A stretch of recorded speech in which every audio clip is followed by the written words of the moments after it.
Oi, eu sou Mariana Narras, eu sou CEO da NMC e da Social Mais e hoje nós estamos inaugurando a nossa iniciativa Café com Prosa e com muito prazer e alegria recebemos o Cristiano Parreiras para iniciar essa trajetória do Café com Prosas com a gente. Então, vou rapidamente, Cristiano, falar um pouquinho de você e da sua trajetória para a gente começar a conversar, pode ser? Claro.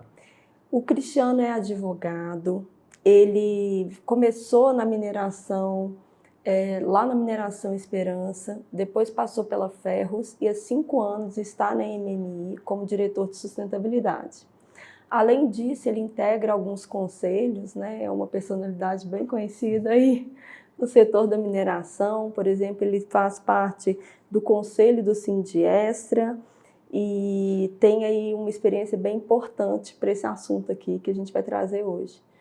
Cristiano, então é um prazer te receber aqui e para a gente começar, eu gostaria que você falasse para a gente um pouquinho de como é que tem sido essa experiência de 5 anos na mineração Morro do Ipê, e se você puder falar também um pouquinho da história da MMI para a gente, vai ser muito interessante. Claro. Obrigado, Mariana. Queria cumprimentar todos vocês aí por essa iniciativa. É tão importante que a gente tenha esses momentos e deixe esses arquivos todos gravados aí, para que sirvam aí para contar a história, né, de tudo que passou, de tudo que aconteceu. Eu sou advogado de formação, eu ingressei na mineração no começo dos anos 2000, onde eu trabalhei na recuperação judicial, à época até era uma concordata suspensiva da empresa de mineração Esperança. Essa empresa teve a concordata julgada cumprida e, na sequência, ela foi vendida, né? Posso dizer que ela foi o embrião da Ferros Resources no Brasil. Eu fui junto, né, com a Mineração Esperança para a Ferros e fiquei na Ferros por 12 anos. Eu brinco que eu fiquei na Ferros, eu acendi a luz e eu apaguei a luz. Então, eu estava na Ferros desde o momento zero, desde a sua fundação, até o dia que a Vale efetivamente exerceu a opção de compra e adquiriu aí os ativos da Ferros, que foi no meio do ano de 2019. Na sequência, no ano de 2020, eu ingressei na mineração Morro do Ipê, onde eu assumi a posição que eu estou hoje, que é de diretor de sustentabilidade e assuntos corporativos, e aí já se vão 5 anos. A história da mineração Morro do Ipê é uma história que me dá muito orgulho de contar, porque ela é a recuperação de um antigo passivo ambiental sendo transformado aí num moderno e sustentável projeto de mineração. A mineração Morro do Ipê adquiriu ativos também num processo de recuperação judicial de uma empresa que operava ali na região. Esses ativos estavam com questões sociais e ambientais, havia embargos que impediam a mina de retomar a sua operação. E a Morro do Ipê, desde o primeiro momento, assumiu esses passivos e trabalhou com o saneamento deles, de forma que pudessem ser retomadas as atividades de beneficiamento a partir do ano de 2018, e a partir do ano de 2020 nós retomamos aí as atividades de lavra. Na sequência, no ano de 2021, nós iniciamos aí a implantação do projeto Tico-Tico, que é um projeto que conta um pouco da história da mineração e da história da Serra Azul em Minas Gerais. A Serra Azul, para quem não conhece, é uma parte aí importante do quadrilátero ferrífero, a porção oeste do quadrilátero ferrífero, e onde lá nós temos várias empresas de pequeno e médio porte. E com o passar dos anos e o empobrecimento das jazidas minerais, as empresas da Serra Azul se viram obrigadas aí a implantar novos processos produtivos para continuar operando. E o projeto Tico-Tico ele vem exatamente para isso, para poder dar uma sobrevida de mineração àquela região, transformando um minério que no passado era um estéreo, era um rejeito, em um produto premium, de qualidade premium, que é reconhecido internacionalmente e ajuda na rota de descarbonização do setor siderúrgico. Então, eu tenho muito orgulho de dizer que trabalho na mineração Morro do Ipê, né, e estamos aí transformando essa realidade. Sim, excelente, muito bom entender a fundo, né? Qual que foi o que você fez nesses 5 anos na MMI. E Inclusive, outro dia eu estava conversando com algumas pessoas da Uzi Minas e parece que tem uma certa vizinhança ali do projeto Tico-Tico. E eu fiquei sabendo que tem alguns projetos de expansão, onde é possível aumentar a vida útil das operações ali em mais 20, 30 anos ou algo parecido. A mineração Morro do Ipê também tem essa perspectiva? Sim, perfeito. A Uzi Minas é nossa vizinha, né? E é uma empresa que também vem fazendo um trabalho brilhante aí na região da Serra Azul. E assim como a Uzi Minas tem projetos de expansão para longo prazo, a Morro do Ipê tem também. Sim. E nesse contexto a gente pode perceber de uma forma muito clara que ao mesmo tempo que o beneficiamento do minério mais pobre e de maior dureza, o itabirito compacto, ele é um desafio, ele por outro lado ele também é uma oportunidade. Abre portas. Abre portas, porque é através do beneficiamento desse minério, que no passado era estéril, que no passado era rejeito, que era desconsiderado nas operações, você consegue produzir, através de uma moderna e sustentável rota de beneficiamento mineral, você consegue produzir o pellet feed, que é um minério de alto teor e que é utilizado na redução direta. E com isso ele descarboniza a siderurgia. Sim. Além do que o minério pellet feed rico, né, ele é um minério que atinge faixas de preço diferenciadas. Sim. E com isso agrega valor ao bem mineral e, como consequência também direta, promove uma arrecadação maior dos tributos ligados diretamente à mineração, em especial aí a CEFEM. Sim, muito interessante. Um ponto super importante atual, quando a gente fala de mineração no Brasil, é PAI-BM, Plano de Ação Emergencial das Barragens de Mineração. E outra pauta que sempre está em voga nos principais congressos, nos fóruns relacionados ao tema, é ESG. Então, eu quero saber, na sua perspectiva, como o PAI-BM e ESG se relacionam e se é possível fazer esse paralelo, se uma pauta fortalece a outra, se são duas vias separadas, e também se há alguma relação entre as ações de PAI-BM e a licença social para operar. Sim, sua pergunta é ótima. E o PAI-BM ele tem tudo a ver com a ESG, em especial com o S e com o G. Sim. Porque o PAI-BM nada mais é que um plano de governança da crise. Então, ele tem o aspecto formal da governança, de como vão ser instalados o comitê de crise, como que ele deve funcionar, os contatos que devem ser feitos, os expedientes que devem ser tomados, mas ele tem também um lado social muito forte que impõe aí às empresas um relacionamento muito próximo e transparente com as comunidades que estão ali vivendo naquela zona de autossalvamento. Sim.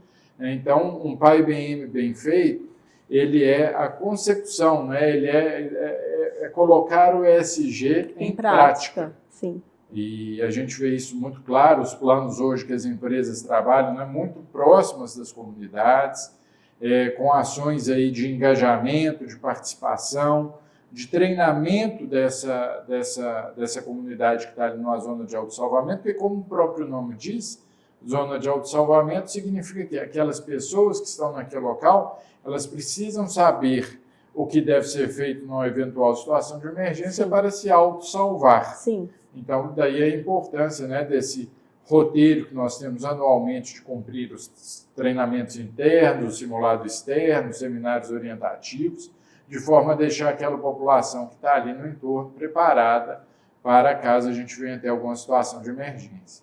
Sim, excelente. E na sua visão, as ações de PAI-BM elas podem reforçar a obtenção, ainda que informal, da licença social para operar? Sim, eu tenho, né, falando da mineração Morro do Ipê, nós hoje temos 3 barragens de rejeito, elas estão todas desativadas, estão seguras e estáveis, tem as declarações de conformidade, declaração de condição de estabilidade, Sim. As declarações de conformidade operacional do PAI-BM, que inclusive registra aí o trabalho que a NMC fez conosco aí, durante vários ciclos aí de ACO, DCO, né, atestado de conformidade operacional e declaração de conformidade operacional do PAI-BM. E para que a empresa opere no território, não basta que ela tenha apenas os papéis, né, as licenças, os processos, os protocolos feitos para que ela opere. Hoje é muito importante que a empresa ela saia, né, e o meu chefe, o CEO da mineração Morro do Ipê, o Jaime Nicolato, ele diz muito isso, ela saia do condomínio fechado e ela seja parte também junto com a comunidade.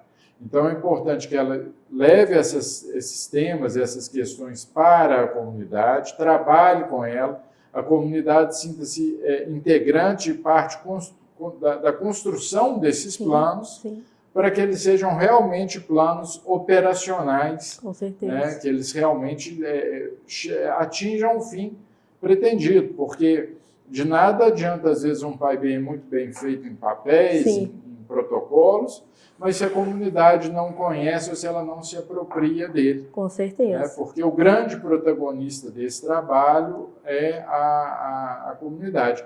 E nesse contexto, todas as ações de PAI-BM, né, feitas com a comunidade, elas vêm aí a reforçar o papel da empresa e a importância, né, dessa proximidade, criando uma relação genuína, autêntica e que permita aí a licença social para operar. Sim. Cristiano, falando um pouquinho da cultura de prevenção a riscos, principalmente associados à barragem.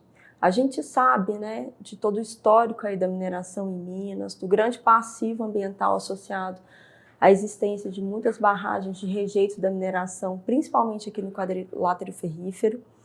E eu gostaria que você falasse um pouquinho sobre como que essa cultura de prevenção a riscos, principalmente riscos associados à barragem, pode ser traduzida dentro de um programa de educação ambiental. Ah, claro. Bom, até já começando a minha resposta, né, agradecendo aí mais uma vez a parceria da NMC conosco no desenvolvimento do trabalho que foi a referência, né, que é o PEA Cultura de Prevenção, e como que a gente iniciou este trabalho lá na Morro do Ipê. Nós fizemos aí em 2 ondas, né, uma primeira onda visando a sensibilização e a conscientização dos alunos numa idade menor, né, e agora nós estamos aí partindo para um segundo momento, onde nós já estamos pegando os alunos do ensino médio, visando passar para eles todo esse aprendizado, todo esse ensinamento, toda a importância de se ter uma cultura de prevenção. E ao longo desses anos todos, o que eu venho observando é que nós já temos lá no território de Igarapé, de São Joaquim de Bicas, de Brumadinho, uma cultura e um entendimento muito maior da população a respeito do que é o PAI-BM, do que são aqueles elementos de autoproteção, as placas, as sirenes, dos exercícios obrigatórios que a gente precisa fazer todos os anos, os seminários, os simulados de evacuação de emergência. E o que eu tenho percebido, em especial na mineração Morro do Ipê, é que diminuiu muito o número de vandalismo às placas de sinalização. Isso é um indicativo muito interessante que mostra a comunidade entendendo a importância daquela placa que está ali, qual a finalidade dela, né, e a importância de que ela seja mantida naquele local. Nós hoje, inclusive, recebemos, né, várias demandas da comunidade que nos informam, olha, a placa que estava ali na esquina da minha casa não está lá mais, aconteceu alguma coisa, e a gente vai lá e repõe a placa, ou seja, a própria comunidade já se apropriando desses elementos. Então, as barragens, né, estão sendo em processo de descaracterização, a gente acredita que até o ano de 2029 nós não tenhamos mais barragens na mineração Morro do Ipê, mas até que a gente chegue a este momento, a gente precisa ter um plano de emergência operacional e que atenda a população na eventual situação de emergência. Claro. E aproveitando a sua pergunta, Mariana, sobre a cultura de prevenção, e já dizendo também, a NMC realizou, junto com a Morro do Ipê, vários trabalhos, né? A organização dos simulados, dos seminários, mas fez também um trabalho que eu gostaria de destacar, que foi o desenvolvimento do programa PEA Cultura de Prevenção, Programa de Educação Ambiental, Cultura de Prevenção. Esse programa ele foi focado nas escolas, né, com intervenções, com um teatro muito lúdico e muito rico, né, que foi levado para escolas, casas de acolhimento, enfim, a gente fizemos várias atividades com esse teatro, visando mesmo a chamar a atenção da população para o tema, né, conscientizar e de uma forma muito lúdica e muito próxima. Então, eu vejo esse trabalho como um trabalho diferenciado e depois, na sequência, isso foi o pano de fundo que deu margem para a formação do SNUPDEX, que a gente fez junto à população de São Joaquim de Bicas, ou seja, nós criamos hoje agentes de proteção da Defesa Civil Municipal, né, e isso é muito rico e faz também mais um legado que a empresa deixa para o território. As pessoas hoje estão muito mais preparadas para uma situação de crise naqueles municípios, independentemente de ser uma situação de barragem.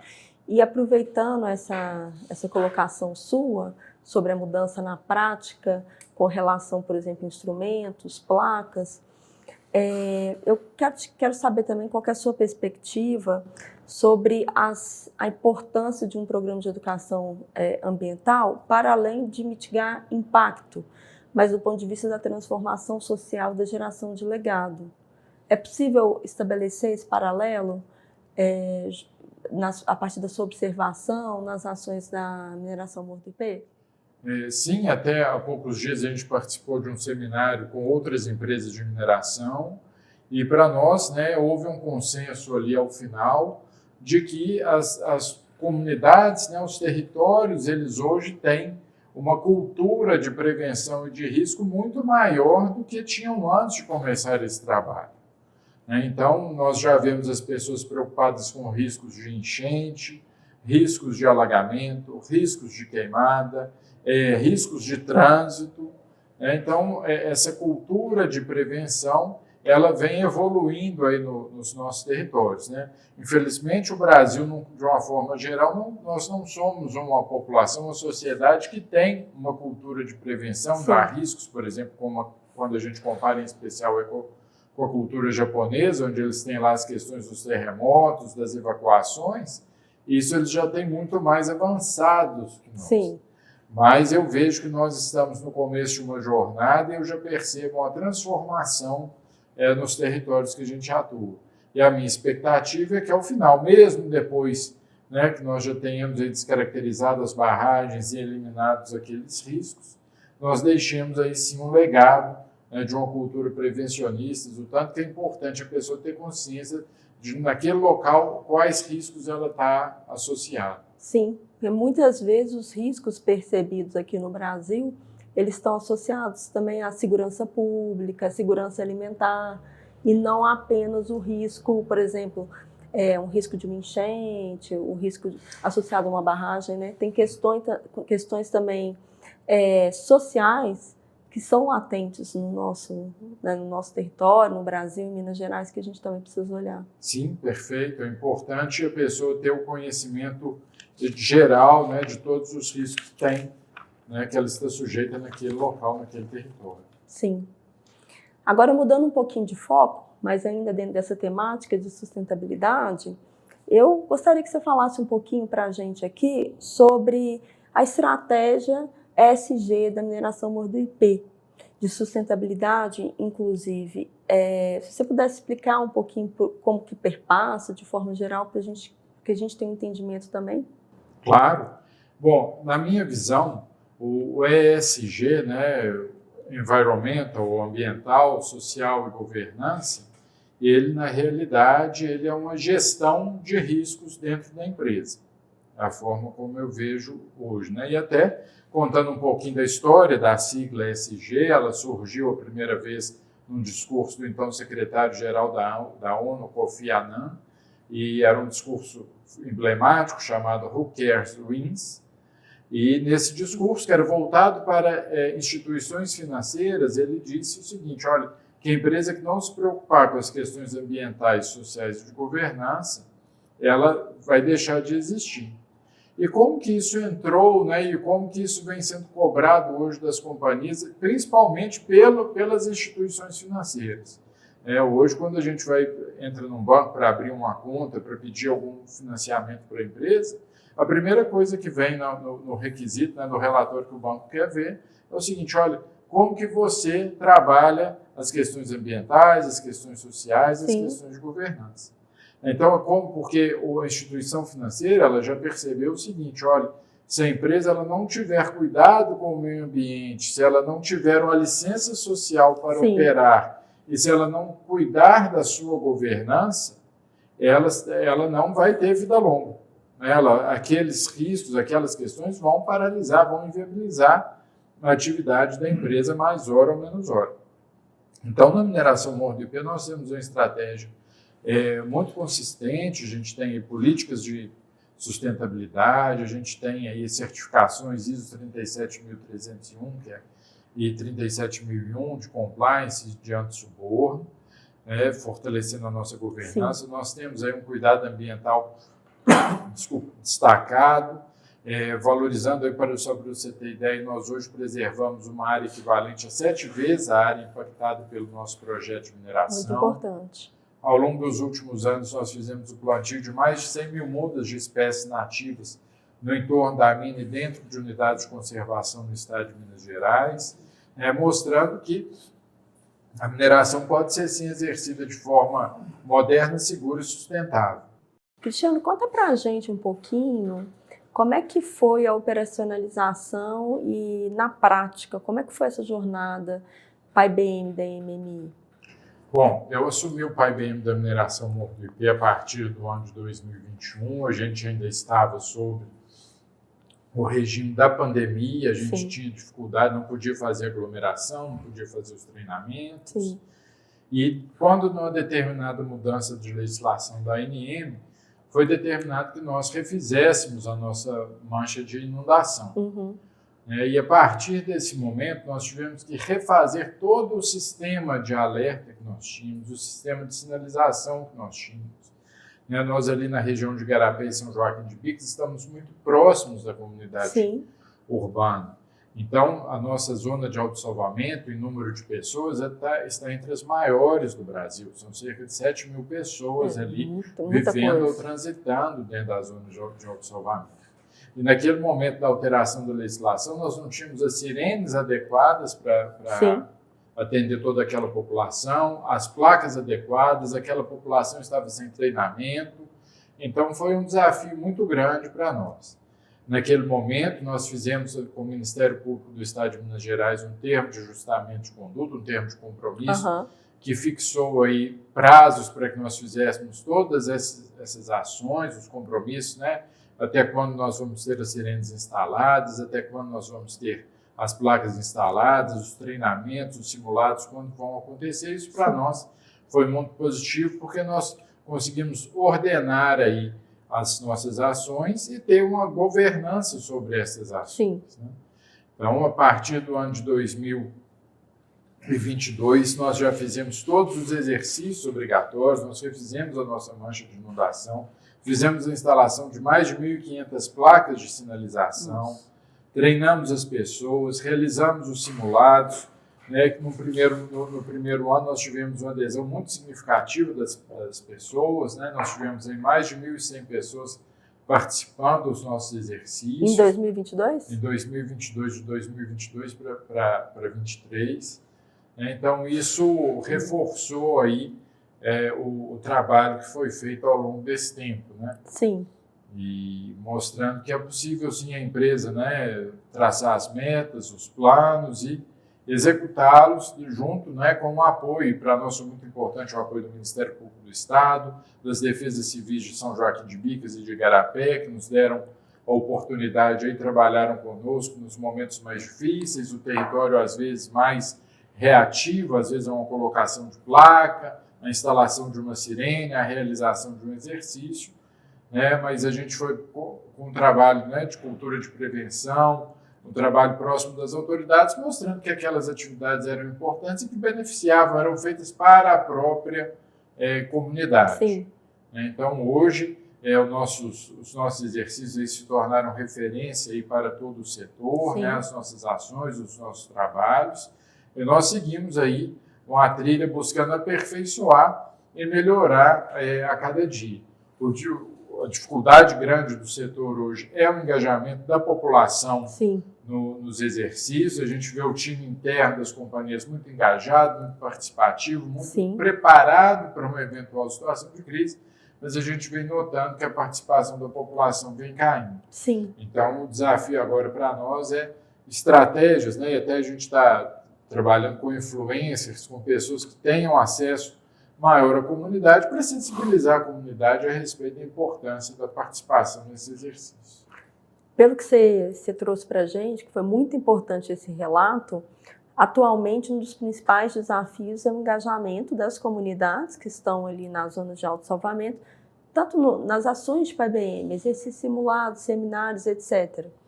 E você citou que está sendo feito por parte da MMI uma estratégia de engajamento via influências. Sim. Qual outro tipo de ação você acredita que pode ser tomada para gerar esse engajamento? Eu acredito muito no trabalho feito com as escolas, né? As crianças elas têm uma capacidade de absorção, de percepção muito interessante.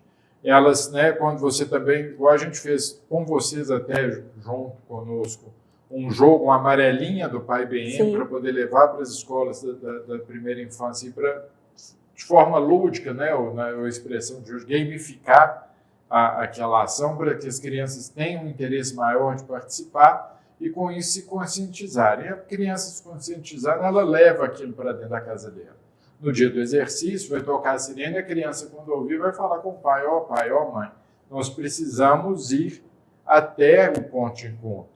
Sim. Né? Então, isso é uma estratégia que eu acredito que a gente precisa continuar investindo nela, a gente precisa continuar trabalhando, que é o engajamento dos jovens e das crianças para que eles tenham uma participação no exercício. As rádios locais, o trabalho porta a porta é muito importante, mas também hoje, né, com o advento das redes sociais, a penetração e os nichos, né, que os influencers conseguem atingir, é muito interessante para a empresa também identificar naquele território ali quais são as pessoas que têm uma utilização maior de rede social, que têm uma penetração, que têm um número maior de seguidores e de engajamento, para que façam uso também dessas ferramentas, que é uma forma de fazer chegar até grande parte da população a informação a respeito da importância de participação nesse exercício. Sim. E na sua visão, você citou que em 2022 foi um dos exercícios que teve maior presença comunitária, cerca de 1.500 pessoas. Por que depois, nos anos posteriores, caiu essa participação comunitária? Isso é um pouco da cultura do brasileiro, né? As pessoas, muitas vezes, né, eu acompanhei, vivi muito de perto esse nosso exercício, e as pessoas, às vezes, estavam ali num bar, ouvia a sirene, em vez de se dirigir para o ponto de encontro, não preciso me preocupar, não, isso é só mais um simulado. É a mesma coisa que acontece quando a gente está no prédio da companhia lá e toca o alarme de incêndio, todo mundo fala, é um simulado, ninguém quer descer. Sendo que, na realidade, a gente precisa sair do computador, sair da sua cadeira e descer até o ponto de encontro determinado. Sim. Nós, infelizmente, né, precisamos reforçar para toda a nossa sociedade a importância desse exercício, a importância de estarmos preparados para uma eventual situação de emergência. Então, essa fala que você trouxe remete na necessidade de fortalecer a cultura de prevenção a riscos, né? Sim, é fundamental que as escolas, que as graduações tenham disciplinas, né, voltadas à orientação das pessoas, dos jovens. Hoje as defesas civis estão muito aparelhadas e fazem um uso muito grande das redes sociais. Aqui em Belo Horizonte a gente tem aí o aplicativo da Defesa Civil que ele nos comunica, olha, alerta de alagamento, alerta de chuva forte, queimada, ele nos traz aí uma série de alertas de risco.